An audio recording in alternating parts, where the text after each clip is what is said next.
அனைவருக்கும் வணக்கம். வாசிப்பவர் ஸ்ரீமதி செல்லம்மாள். எழுத்தாளர் திரு எஸ். ராமகிருஷ்ணன் அவர்கள் எழுதிய உப பாண்டவம் நூலை தொடர்ந்து கொண்டிருக்கின்றோம். கதையின் அத்தியாயம் சஞ்சயன். நான் நதியின் கிளை வழிகள் பிரியும் பாதையொன்றின் உள்ளே நடந்து சென்றேன். மிகச் சிறிய கிராமம் அது. நீரோட்டத்தின் அருகாமையில் இருப்பதால் வயல்களும் நிறைய காட்டு புஷ்பங்கள் பூத்த வெளியும் நிறைந்திருந்தன. பெண்கள் பசுக்களை மேய்ச்சலுக்கு ஓட்டியபடியும் கால்நடைகளுக்கான புற்கட்டுகளை அறிந்து போட்டபடியும் இருந்தனர். பசு கல் உரல்களையும் நீர் தொட்டிகளையும் கண்டபடி இருந்தது. இது போன்ற சிறிய கிராமப்புறங்களில்தான் ஆயுத பட்டறைகள் அதிகம் இருந்தன. யுத்தத்தின் பின்பான ஓய்வில் யாவும் இருந்தன. பயன்படாத ஆயுதங்கள் குவிந்திருந்தன. மரவேலை செய்பவர்கள் அச்சு முறிந்த ரதங்களையும் புதிய பல்லக்குகள் செய்வதற்கான மரங்களையும் வெட்டி கொண்டிருந்தனர். சிறிய தெருக்களும் மண் வீடுகளும் இருந்த வீடுகளில் பகலில் கூட ஒருவித ஈர வாசனை வந்து கொண்டே இருந்தது. வனம் விட்டு தப்பி வந்த குரங்குகளில் சில மரங்களின் மீதிருந்து குதித்து வீட்டு சுவர்களில் நடந்து கொண்டிருந்தன. நான் ஒரு மனிதனை பற்றி அறிந்து கொள்ள தேடிக்கொண்டிருந்தேன். சிறிய கிராமம் ஒன்றின் நிழல் நீண்ட மரங்களின் அடியில் முதியவர்கள் எதையும் சலனம் செய்யாது அமர்ந்திருந்தனர். முன் பார்த்தறியாத ஒரு பறவையை காண்பது போல என்னை ஏறிட்டு பார்த்தனர். எனினும் எவரும் எதையும் கேட்டுக்கொள்ளவில்லை. சூதர்களில் ஒருவனான சஞ்சயன் எனும் கால வெளி கடந்த பிரக்ஞை கொண்ட மனிதனின் வீடு எங்கோ அருகாமையில்தான் இருந்தது. நான் நோவுற்று மெலிந்த ஸ்திரீ ஒருத்தியை கண்டேன். அவள் வெளிரிய உடலுடன் ஒரு கல் படுக்கையொன்றில் ஒரு வீட்டின் முகப்பில் சுருண்டு படுத்திருந்தாள். அவள் உடல் நோவுற்ற போதும் குரல் உடையவே இல்லை. வசீகரமும் பரிவும் கொண்ட குரல் கேட்பவர் எவரையும் பற்றிய நினைவின்றி தனக்குத்தானே பாடிக்கொண்டிருக்கும் அந்த பெண்ணின் குரலில் அலாதி என்னை கவ்விக்கொண்டது. நான் அந்த இடத்திலே நின்று கொண்டிருந்தேன். அவள் பாட்டு மெல்ல உயர்ந்தது. அந்த முடிவற்ற நதியின் தொலைவில் பூத்திருக்கிறதே ஒரு வெண்மலர். அதன் சுகந்தத்தை இங்கிருந்தே நீ நுகர முடியுமா? 2 மலை தாண்டிய வனவெளியில் கீச்சிடுகிறதே பட்சி. அதன் குரலை நீ இங்கிருந்து கேட்க முடிகிறதா? சூதனே, சூத வம்சர்களே, புலன் ஆற்றின் கரைகளுக்குள் நீந்தி கொண்டிருக்கிறேன். என் மூத்தவனோ யாவும் கடந்த சஞ்சயன். நான் சூதனின் சோதரி. இந்த பாடல் என்னை அவள் வசம் மீற முடியாத ஈர்ப்பை தந்தது. நான் அந்த ஸ்திரீயின் முன்னால் சென்று அமர்ந்தவனாக காத்து கொண்டே இருந்தேன். பாடல் முடிந்ததும் அவள் கண்களில் கண்ணீர் பொங்கி வழிந்தது. அவள் விழித்து கொள்ளும் வரை காத்திருந்தேன். அவள் கண்கள் மலர்ச்சியுற்ற போதும் அது எதையும் அடையாளம் கண்டதற்கான அறிகுறியே இல்லை. அவள் மூச்சு காற்று மட்டும் வெம்மை கூடியிருந்தது. யுத்தத்தில் மாண்டு போனவர்கள் எவரெவர் என இன்னமும் முடிவு செய்யாத நாட்களில் என் வருகை எவர் மரணத்தின் பொருட்டோ இருக்கக்கூடுமென கண்டு பெண்கள் விலகி போயினர். சஞ்சயனின் சோதரி என்னை மிக கவனமாக பார்த்து கொண்டிருந்தாள். அவள் கேசம் வெளிறியிருந்தது. அவள் என் கண்களை ஊடுருவியவளாக சொன்னாள், சஞ்சயன் தன் யோகத்தால் தொலைவை அவன் விரல்களால் சொடுக்கிக் கொள்ள துவங்கிவிட்டான். அவன் யோகி. நான் சஞ்சயனின் பூர்வ நிகழ்வுகளைப் பற்றி அறிய ஆவலுற்றவனாக அவளிடம் கேட்டதற்கு அவள் மிகுந்த சலிப்புடன் சொன்னாள், சூதர்களுக்கு சரித்திரம் இருப்பதில்லை. எல்லா சூதனையும் போல சஞ்சயனும் ஒரு அரச விசுவாசி. அவன் வாழ்வு அந்தகராசனின் கையில் உள்ள களியை போன்றது. அவன் அரசனுக்கு முன் நடந்து செல்கிறான். உங்களைப் போலவே நானும் அறியாதவள். சஞ்சயன் என்ற சூதன் தன் யோக நிலைகளால் கால வெளியின் தடைகளை கடந்துவிட்டிருந்தான். யுத்தம் ஆரம்பிப்பதற்கு முன்பே அவன் ஒரு சித்தனைப் போல தனது மனதினை எல்லையற்று போக செய்திருந்தான். சஞ்சயன் சந்தித்த யோகியின் நினைவும் யோகியின் சிரிப்பும் கண்டவர் எவர் இருக்கிறார்கள்? அந்த வெளியில் ஒடுங்கி மறைந்த சில பட்சிகளையும் சில்வண்டுகளையும் தவிர. ஏதோ ஒரு நாளின் புலரியில் சஞ்சயன் நதி முன் நின்றிருந்தான். அவன் அஸ்தினாபுரத்தின் விசுவாசி. அரண்மனையில் திருதராஷ்டிர அரசனின் அந்தரங்கமான காரியங்களை கூட அறிந்தவன். அவன் ஒரு நிழலைப் போல எல்லா காரியங்களிலும் பின்தொடர்ந்து வந்து கொண்டிருந்த போதும் சூதன் என்ற பிறப்பு அடையாளம் அவன் கை கால்களை கட்டியிருந்தது. அவன் தன் குரலால் எந்த நியாயமும் நியதியும் பேச முடியாதவனாக இருந்தான். நதியின் மீது இருள் நீந்திக் கொண்டே இருந்தது. ஏதோ ஒரு யோகி நதியின் ஆழத்தினுள் தன்னை மூழ்கிக் கொண்டவனாக இரவெல்லாம் இருந்திருக்கக்கூடும். புலரியில் அவன் எவரும் கண்டுவிடாதபடி தன்னை வெளிப்படுத்திக் கொள்ள நீர் விளக்கி கரையேறிய போது நின்றிருந்த சஞ்சயனை கண்டதும் அவன் பலத்த சிரிப்புடன் கடந்து சென்றான். கடந்து சென்ற யோகியின் பாதங்கள் மணலில் கடந்து சென்ற போதும் அதில் சுவடுகள் எதுவும் பதிவாகவே இல்லை.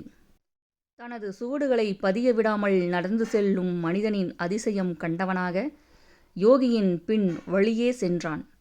யோகி ஒரு பாறை மீது நின்றவனாக தனது கேசத்தை சுழற்றி கொண்டிருந்தான்.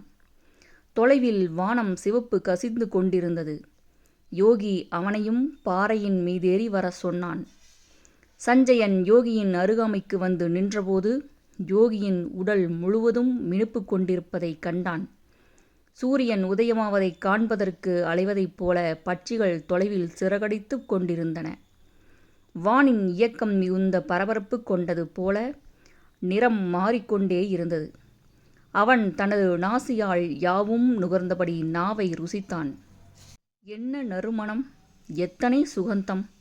உடலே நிரம்பி விடுகிறதே! சஞ்சயன் எந்த சுகந்தமும் அறியவே இல்லை. அந்த யோகி தனது மூச்சை உள் இழுத்தவனாக சொன்னான். நல்ல ருசி, நறுமணம் தரும் பசி தித்திக்கிறது. சஞ்சயன் தனது மௌனம் கலைந்தவனாக கேட்டான். எதை குறிப்பிடுகிறீர்கள்? யோகியின் சிரிப்பு பொங்குகிறது. தெரியவில்லையா? அந்தகனோடு இருந்து இருந்து உன் கண்களும் பழுதடைந்து விட்டனவா? சஞ்சயன் வியப்புற்றான். தனது பூர்வம் அறிந்த யோகியின் முகத்தை கண்டவனாக சொன்னான். எனக்கு சூரியன் மட்டும்தான் தெரிகிறது. யோகி திரும்பவும் சிரித்தான். அதுதான், அதைத்தான் சொல்கிறேன். சூரியனின் நறுமணத்தையும் ருசியையும் நீ ஒருபோதும் அறிந்ததே இல்லையா? எத்தனை சுகந்தம்! சஞ்சயன் முதலாக சூரியனை நறுமணம் மிக்கதொரு மலரைப் போல வியப்புடன் கண்டான். யோகி திரும்ப திரும்ப வாசனையால் தாக்கப்பட்டவனைப் போல உடலை சுழற்றி கொண்டவனாக கேட்டான்.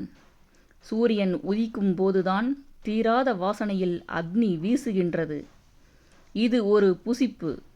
உன் உடலால் அதை புசித்தால் நீ வாழ்வின் புது ருசியை உணர்வாய். சூரியன் எழுந்து கொண்டே இருந்தது. இயக்கம் துவங்கியிருந்தது. யோகியின் வார்த்தைகளால் தாக்கம் பெற்ற சஞ்சயன் யோகியை வணங்கியவனாக கேட்டான்.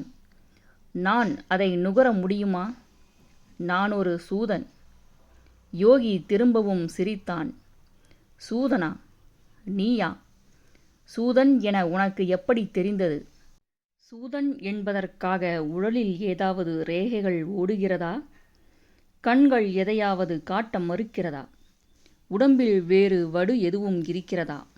சஞ்சயன் நிசப்தமுற்றான். யோகி தொடர்ந்து சொன்னான். நீ தயாராக வேண்டியவன். நீ என் பார்வையில் விழுந்த போதே நினைத்து கொண்டேன்.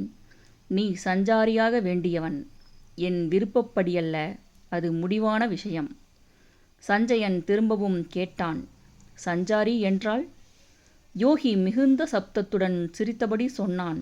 உன்னை இந்த அஸ்தினாபுரத்தினின்று கூட்டிச் சென்று விட மாட்டேன். உனது கால்கள் இந்த நகரத்தோடு பிணைக்கப்பட்டு விட்டது. நான் சொல்வது புலன்களின் சஞ்சாரத்தை. அதில் நீ ஒரு சஞ்சாரியாக போகிறாய். சஞ்சயன் எதையும் புரிந்து கொள்ள முயலவே இல்லை. அவன் காத்து கொண்டிருந்தான். நீ புலன்களை குதிரைகளைப் போல தனியே அலையவிட வேண்டியவன். அது தன் இஷ்டம் போல தொலைவு, அதிதொலைவு என அலைந்து திரும்பட்டும். அது ஒரு நுகர் முறை. நான் கற்றுக்கொள்ள முடியுமா என்றான் சஞ்சயன். யோகி நிதானமுற்றவனாக சஞ்சயனின் மீது தனது கரங்களை போட்டு அணைத்தபடி சொன்னான். முடியும். நீ அதற்காக உன்னை தயார்படுத்திக் கொண்டே இருக்க வேண்டும். நான் இருக்கிறேன். சஞ்சயன் யோகியோடு நதிக்கரையினை அடைந்தான். யோகி நதியின் பரிசல் துறைக்கு வந்தவனாக சொன்னான். நான் விரும்பும்போது உன்னை இங்கே வரவழைக்கிறேன். நீ போகலாம். சஞ்சயன் நின்று கொண்டே இருந்தான். எதிர்க்கரையில் இருந்த பரிசல்காரன் வந்து சேரும் வரை பார்த்து கொண்டே இருந்தான். பரிசல்காரன் அதிசயமாக சொன்னான், நீங்கள் கூப்பிட்டது என் காதில் துல்லியமாக விழுந்தது சுவாமி. மறு கரைக்கு போகலாம் என்றபடி யோகி கடந்து போனான். சஞ்சயன் தன்னோடு நின்றிருந்த யோகி உதடு திறந்து மறுகரையிலிருந்த பரிசல்காரனை அழைக்கவில்லையே என வியப்பு களையாமல் பார்த்து கொண்டிருந்தான். சஞ்சயன் பயின்று கொண்டிருந்தான் சஞ்சாரத்தை. யோகி தன்னிடத்தில் இருந்த அவனுடன் சம்பாசிக்கும் முறையை கற்றுத்தந்து வரலானார். சஞ்சயனின் பார்வையில் எல்லை விரிவுற்றது. அவன் தான் மிகுந்த உற்சாகமும் சுதந்திரமும் கொண்டவனாகி வருவதைக் கண்டான். ஒரு நாளில் திருதராஷ்டிரனின் அரண்மனை தோட்டத்தில் நடந்து கொண்டிருக்கும் போது திருதராஷ்டிரன் தனது கைகளில் உருட்டிக் கொண்டிருந்தான் வெண்முத்து ஒன்றை. அது வழக்கமான முத்துக்களை விடவும் அளவில் பெரியதாகவும் வெண்ணிறம் சரிவு கொண்டிருப்பதும் அதில் ஒளியோட்டம் கசிவதையும் அறிந்தவனாக திருதராஷ்டிரன் அதை சஞ்சயனிடம் காட்டினான். உலகிலேயே மிக பெரிய முத்து இதுதான். அதன் குளிர்ச்சி என் கைகளில் ஓடுகிறது. சஞ்சயன் அதை பார்த்து கொண்டே இருந்தான். பிறகு தானே சிரித்து கொண்டான். திருதராஷ்டிரன் கேட்டான், இது வியப்பாக இல்லையா? சஞ்சயன் சொன்னான், இதை விடவும் அரிய முத்து ஒரு சிப்பியில் உறங்கிக் கொண்டிருக்கிறது. யாரும் தீண்ட முடியாத அடி ஆழத்தில் 2 பசிய செடிகளுக்கு நடுவே அது அலைந்து கொண்டே இருக்கிறது. என்ன சொல்கிறாய்? கனவு காண்கிறாயா? அந்த முத்து உங்கள் கையில் இருப்பதை விடவும் அளவில் 3 மடங்கு பெரியது. அதன் உள்ளே பிரகாசம் 6 வளையமாக சுழல்கிறது. அதன் விழிப்பு துடிப்பானதாக இருக்கிறது. நீ அதை பார்க்கிறாயா? பார்த்து கொண்டே இருக்கிறேன். முத்து உள்ள சிப்பியானது 7 வளையிட்ட தனது முகப்பினை நடுங்க செய்து கொண்டிருக்கிறது. எங்கே இருக்கிறது? தென்புலக் கடலில். திருதராஷ்டிரன் சில நிமிடம் புரியாமல் திகைத்தான். பிறகு அவன் தனது குரலில் 2 வீரர்களை அழைத்தான். குற்றவாளிகளில் 7 பேர்களை சஞ்சயன் சொல்லும் கடல் அடி அனுப்பி முத்தை சேகரித்து வர சொல்லுங்கள். வீரர்கள் போன பிறகு சஞ்சயன் தன் உணர்வு கொண்டவனைப் போல அரசனோடு அரண்மனை திரும்பியிருந்தான். சஞ்சயனின் வீடு அரண்மனை கடந்து நகரின் புற வெளிக்கு அருகாமையில் இருந்த சூத குடியிருப்பில் இருந்தது. அவன் 2ஆம் யாமத்தில் அழைக்கப்பட்டான். அரசன் அவனை உடனே அழைத்து வர சொன்னதாக ரதம் காத்திருந்தது. சஞ்சயன் ஏறிக்கொண்டு அரண்மனை வந்தபோது மெல்லிய தீப ஒளி பரவிக்கொண்டிருந்தது. ஸ்திரீகள் நடமாட்டம் மட்டுமே இருந்தது. அரசனின் தனி அறைக்கு சஞ்சயன் போனபோது அங்கே 2 கல் விளக்குகள் எரிந்து கொண்டிருந்தன. அறை எங்கும் மஞ்சளும் சிவப்பும் கலந்த வெளிச்சம் நிரம்பி இருந்தது. திருதராஷ்டிரன் சஞ்சயனை அமர சொன்னான். சஞ்சயன் பெருமூச்சிட்டபடி அறையை சுற்றி பார்த்தான். வேறு எவருமே இல்லை. காற்று மட்டுமே அலைந்து கொண்டிருந்தது. சஞ்சயா, இதோ நீ குறிப்பிட்ட முத்து.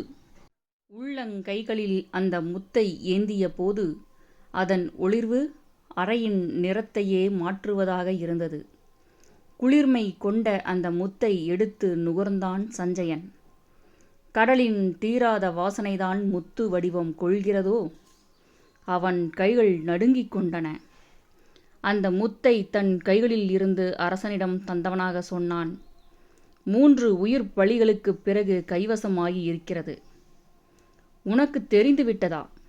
3 குற்றவாளிகள் நடுக்கடலில் மிதக்கிறார்கள். சுவாச கோலம் நிறைய காற்றோடு செல்லும் மனிதன் மட்டுமே இதை தொட முடிந்திருக்கிறது. சஞ்சயன் பதில் பேசாமல் இருந்தான். சஞ்சயனை வியப்புடன் நெருங்கி வந்து திருதராஷ்டிரன் சொன்னான், உன் கண்கள் தொலைவை பார்த்து பழகிவிட்டன. செவி அதிதூரத்தின் குரலை கேட்கிறது. நாசி பூக்காத பூவின் வாசனையை நுகர முடிகிறது. சொல், என் தேசம் என்னவாகப் போகிறது? என் புத்திரர்கள் என்ன செய்யப் போகிறார்கள்? மனம் தீராது நடுங்கிக் கொண்டே இருக்கிறது. உன் சஞ்சாரத்தால் அறிந்து சொல். நீண்ட மௌனத்திற்குப் பின் சஞ்சயன் எந்த பதிலும் சொல்லாதவனாக புறப்பட்டு போனான். யுத்தம் துவங்குவதற்கான முன் காரியங்கள் நடைபெறத் துவங்கியிருந்தன. குதிரைகளின் எண்ணற்ற சப்தங்கள் பெருகிக் கொண்டே இருந்தன. பீஷ்மர் யுத்தத்திற்கான இடத்தை தேர்வு செய்திருந்தார். திருதராஷ்டிரன் தனது தனி அறையில் காத்து கொண்டே இருந்தான். சஞ்சயன் மிக தளர்ச்சியுற்றவனாக வந்தான். சஞ்சயா, சொல், யுத்தத்தின் முடிவு என்னவாக இருக்கும்? இன்னமும் யுத்தம் துவங்கப்படவே இல்லை.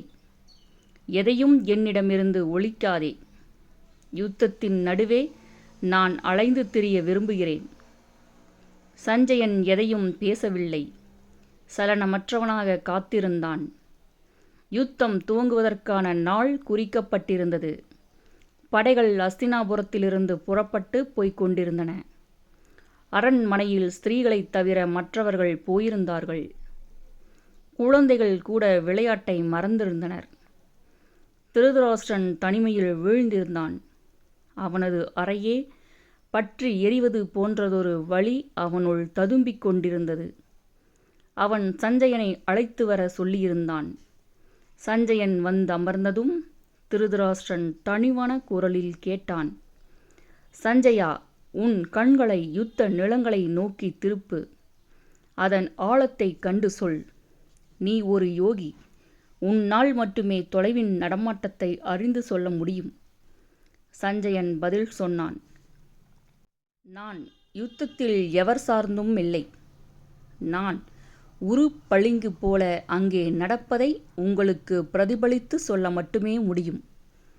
போதும், நான் எதையும் காண விரும்பவில்லை, அறிந்து கொள்ளவே விரும்புகிறேன். என் மனம் துவண்டு கொண்டே இருக்கிறது. உன் புலன்களின் குதிரைகளை அவிழ்த்து விடு. அவை தன்னிஷ்டப்படி அலையட்டும். சஞ்சயா. சஞ்சயன் அமர்ந்து கொண்டான். அவன் தன் கண்களை திருதராஷ்டிரனைப் போலவே சிறிய வஸ்திரம் ஒன்றால் கட்டிக்கொண்டான். எதிரே எவரும் புலனாகவில்லை. தொலைவை நோக்கி நீந்த துவங்கினான். யுத்த பூமியில் குதிரைகள் நடந்து கொண்டிருந்தன. சஞ்சயன் ஒரு சாறை வீரர்களையும் இரத சாரதிகளையும் கூடாரங்களையும் வரிசை வரிசையாக விடுக்கப்பட்ட அஸ்திரங்களையும் பார்த்து கொண்டே இருந்தான். குருச்சேத்திரம் என்ற நிலம் விரிந்து கொண்டே இருந்தது.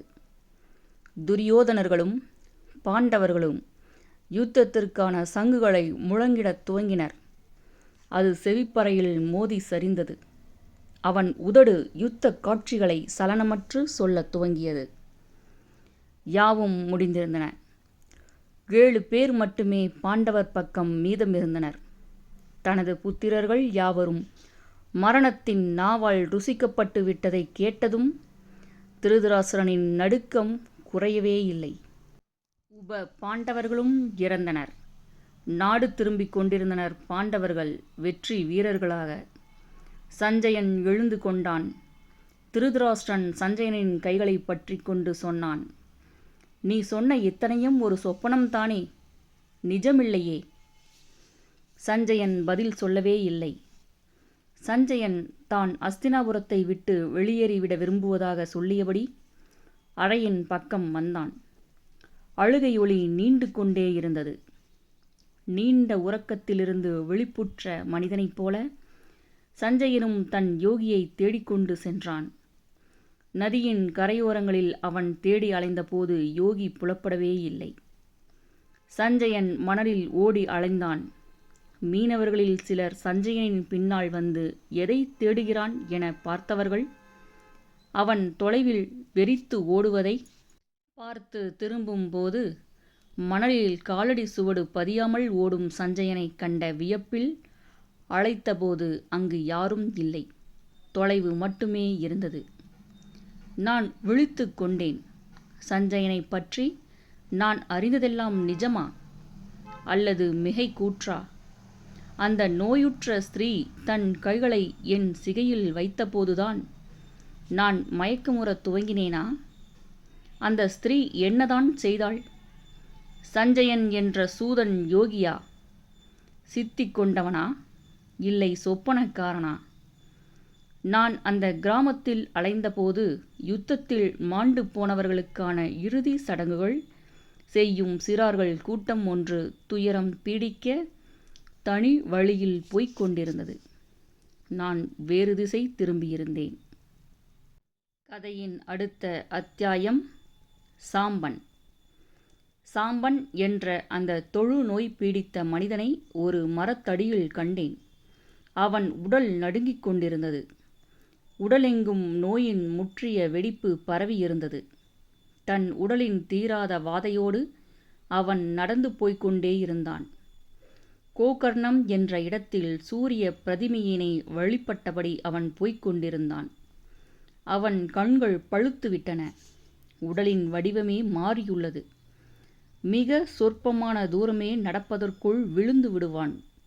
அவனது உடலின் மயிர்கள் யாவும் முதிர்ந்து போய்விட்டன. வேதனையும் வலியும் கொண்டவனாக தனி பாதைகளில் நடந்து செல்கிறான். பசியும் தாகமும் மட்டுமே அவனுக்குள் மிஞ்சி இருக்கின்றன. தான் போக வேண்டிய தொலைவு நீண்டிருப்பதை அறிந்து வாதையில் கண் கசுகிறான். சாம்பனை தேற்றுவதற்கு யார் இருக்கிறார்கள்? அவன் படுத்திருந்த நாவல் மரத்தின் இலைகள் தேற்றுகின்றன. சாம்பனே, வசுதேவ கிருஷ்ணனின் புதல்வனே, அதிசுந்தரனே, அவன் மயங்கிக் கொண்டிருக்கிறான். சாம்பன் என்ற கிருஷ்ணனின் புதல்வன் தொழு நோயாளியாகிவிட்டான். அவனை ரோகம் கவ்விக்கொண்டது. யாதவர்களில் அதிசுந்தரனாக இருந்த சாம்பவன் தன் உரு களைந்தவனாக சூரியனின் பிறப்பிடம் நோக்கி போய்க் கொண்டிருப்பதை பறவைகள் அறிந்து செல்கின்றன. யாதவர்கள் எப்போதும் வசீகரம் ததும்பும் அழகு மிக்கவர்கள். அதிலும் கிருஷ்ணனின் மகனான சாம்பன் வாலிபத்தில் காணும் பெண்கள் கண் மாறாது பார்க்கும் அழகு கொண்டிருந்தான். சாம்பன் உடலமைப்பும் கண்களும் கிருஷ்ணனை கொண்டிருந்த போதும் அவன் பெண்களைப் போல தீராத கவர்ச்சியை தன் தேகமெங்கும் கொண்டிருந்தான். தான் மிக அழகானவன் என்பதை சாம்பன் அறிந்திருந்தான். வில்லாளியும் சமரில் நிகரற்றவனுமான சாம்பன் தகப்பனின் சுபாவமே கொண்டிருந்தான். சாம்பனின் சிநேகம் கொள்ள ஆசைப்படும் பெண்கள் பெருகிக் கொண்டே இருந்தார்கள். தகப்பனைப் போலவே ஸ்திரீகளின் பிரியத்தில் சாம்பனும் சூழப்பட்டு விடுவானே என பயந்து கொண்டிருந்தாள் சாம்பனின் தாய். சாம்பன் தன் அழகிற்கு பெண்கள் சமமற்றவர்களாக உணர்ந்தான். சாம்பனுக்கு உரியவளாக லட்சுமணா என்பவளை திருமணம் செய்தார்கள். அவள் கணவனின் அழகின் முன்பு வெட்கம் கொண்டவளாக இருந்தாள். சாம்பன் சிறந்த வில்லாளியாகவும் தேரோட்டியாகவும் இருந்தான். துவாராகிக்கு வரும் பாணர்கள் சாம்பனின் அழகினை பாடி கலைந்தனர். தகப்பன் இல்லாத நேரத்தில் துவாரகையை முற்றுகையிட்ட பகையை ஒழித்தான் சாம்பன். அவன் தன் அழகிலே மயங்கியிருந்தான். தகப்பனின் அந்தப்புரத்திற்கு கூட அவன் போவது தடுக்கப்பட்டிருந்தது. ஒரு நாளில் கிருஷ்ணன் தனது மனைவியரோடு ஜலக்கிரீடையில் இருந்தபோது தகப்பன் தன்னை காண விரும்பி அழைத்ததாக வந்த செய்தியின்படி தகப்பனின் அந்தரங்க இடத்திற்கு சென்றபோது அங்கே கிருஷ்ணன் நீந்திக் கொண்டிருந்தான். சாம்பனே, உன் அழகு பெண்களை தன்னிலை மீறிட உன் வசமாக்குமாறு தூண்டுகிறது. நீ இன்று முதல் தொழுநோய் பீடித்து அலைவாய். உன் ரூபம் மெல்ல அழியட்டும் என்றார். கிருஷ்ணனின் கோபம் ஒரு அஸ்திரமென சாம்பனின் உடலில் புகுந்தது. சாம்பன் நடுங்குகிறான். தான் செய்த தவறு இதில் எதுவுமில்லை என கெஞ்சினான். கிருஷ்ணனுக்கே தான் அப்படி நடந்து கொண்டதற்கான நிலை பிடிபடவில்லை. அவன் தன் மகனை பற்றிய நோயை கண்டவனாக இந்த நோயினின்று விடுபட அவன் சூரியன் பிறக்கும் கோகர்ணத்திற்கு சென்று வழிபாடு செய்யுமாறு சொல்லிப்போனான். தகப்பனால் சபிக்கப்பட்ட சாம்பன் அன்றிரவெல்லாம் பிதற்றினான். தன் வசீகரமும் அழகும் தன்னை விட்டு நீங்கிவிடும் என்பதோடு நோய் பற்றிய உடலோடு தான் துரோகி போல அலைய வேண்டியதை நினைத்து கண்ணீர் விட்டபடி இருந்தான். சாம்பனின் அறைக்கே பெண்கள் வரத் தயங்கினர். சாம்பனோ தன்னை சந்திக்க எவரையும் அனுமதிக்கவே இல்லை. தன்னை தேற்றிக் கொண்டு விட்டான். நோய் அவன் உடலில் படர்ந்திருந்தது. தானே தன் பயணத்திற்கு தயாராகினான். தொலைவில் எங்கோ ஒரு கடலின் முகத்வாரத்தில் பிறக்கும் சூரியனை வழிபடுவதற்காக சாம்பன் சென்று கொண்டே இருந்தான். அவன் உடல் மெல்ல நசிவு கொண்டபடி இருந்தது. தினமும் அவன் வாதை பெருகியது. அவன் நினைவுகளை கூட துண்டித்து கொண்டு விட்டான். காணும் யாவரும் அவனை புறக்கணித்து போயினர். அவன் தன் உருவத்தினை பார்த்து கொள்ள அஞ்சியவனாகி போனான். காலம் தன் சுழற்சியில் நீண்டது. பூக்கள் கனிகளாகின. பின்பு அவை உதிர்ந்து விதையாகி கிளைத்து என நீண்ட காலத்தின் ஓட்டம் போய்கொண்டே இருந்தது. சாம்பன் கோகர்ணத்திற்கு வந்து சேர்ந்தான். அவன் உடல் முற்றாக நசிந்திருந்தது. அவன் ஒரு நதிக்கரையிலே தங்கிவிட்டான். தன் வாழ்நாளை கோகர்ணத்தில் சூரியனை கண்டபடியே நாட்களை போக்கிக் கொண்டிருந்தான். அவன் உடல் மெல்ல தன் உணர்வு பெற்றது. எங்கிருந்தோ நோய் பீடித்தவர்கள் சாம்பனின் இடம் தேடி வந்தனர். அவன் துரோகிகளில் ஒருவனாக தன்னை அடையாளம் கண்டு கொண்டான். வேதனையின் புலம்பலை சாந்தம் கொள்ளச் செய்யும் மனிதனாகிவிட்ட கிருஷ்ணனின் புதல்வன் சாம்பனின் வாழ்வு ஏன் இப்படி திசை மாற்றம் கொண்டுவிட்டது? மோகத்தின் வடு ஏன் இத்தனை தீவிரமாக சாம்பனின் உடலில் ஏறியது? பதிலற்ற கேள்விகளை அசைத்தபடி நிற்கிறது நாவல் மரம். இப்பகுதி இத்துடன் நிறைவடைகிறது.